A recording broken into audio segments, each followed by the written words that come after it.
मंगल भवन मंगल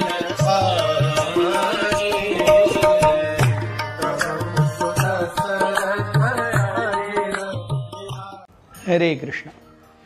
दशरथ महाराज कैकेयी के पैरों में गिर गए। सोचिए, अयोध्या नरेश जो कि सारे अयोध्या के हर एक व्यक्ति के मन में बैठे हुए थे, वो अपनी पत्नी के प्रति स्नेह के कारण उसके पैरों में गिरे हुए थे।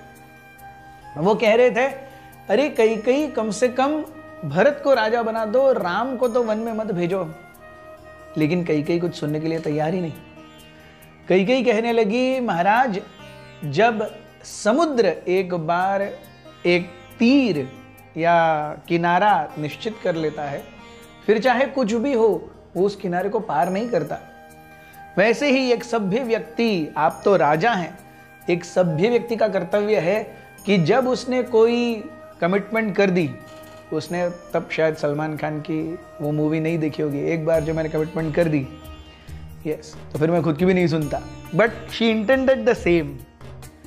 कैकेयी कहती है कि हे राजन, जब एक व्यक्ति ने किसी को कोई वचन दे दिए, तो उन वचनों को पूरा करने पर ज्यादा भार दिया जाना चाहिए। ये नहीं सोचना चाहिए कि मांगने वाला सही चीज मांग रहा है, गलत चीज मांग रहा है, ये क्या हो रहा है।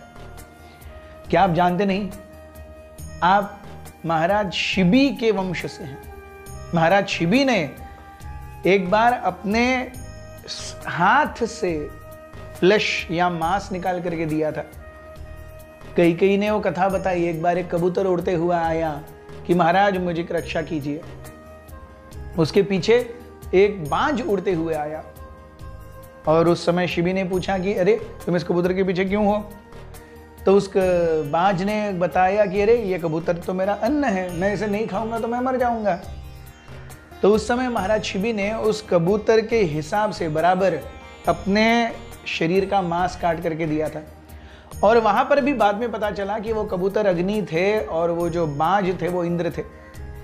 सो वो कबूतर के बराबर वजन शिबी काटे जा रहे हैं, लेकिन वो मांस बराबर ही नहीं हो रहा। अल्टीमेटली शिबी के शरीर से इतना खून बह गया, was about to die, and still he was ready to give more flesh from his own body. तब अग्नि और इंद्र दोनों अपने स्व शरीरों में आए। उन्होंने महाराज शिबी को चिरयौवन रहने का आशीर्वाद दिया। कैकेयी कहती है कि आप भूल गए, आप इस श्रृंखला में आते हैं। आपके और एक पूर्वज रहे हैं अलर्क। अलर्क ने एक ब्राह्मण को वचन दिया कि आपको जो चाहिए दे दूंगा। वो ब्राह्मण अंधे थे। उस ब्राह्मण ने आंखें मांगी, राजा अलर्क ने अपनी आंखें निकाल करके दी थी, जिससे वो उस ब्राह्मण की आंखें ठीक हुई थी।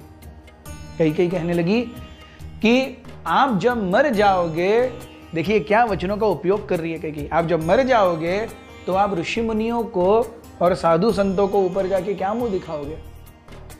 सो कैकेयी की वाणी देखिए, जब आप मर जाओगे। यस, कौन सी पत्नी अपने पति को ऐसे शब्दों में संबोधित करती है कि आप जब मर जाओगे।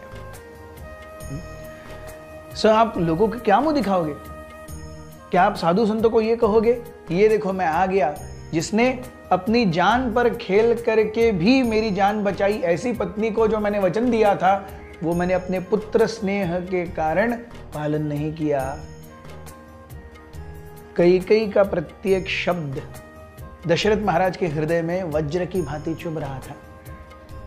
But ultimately he had to stand up, he had to show courage, he had to take decisions, he was a king.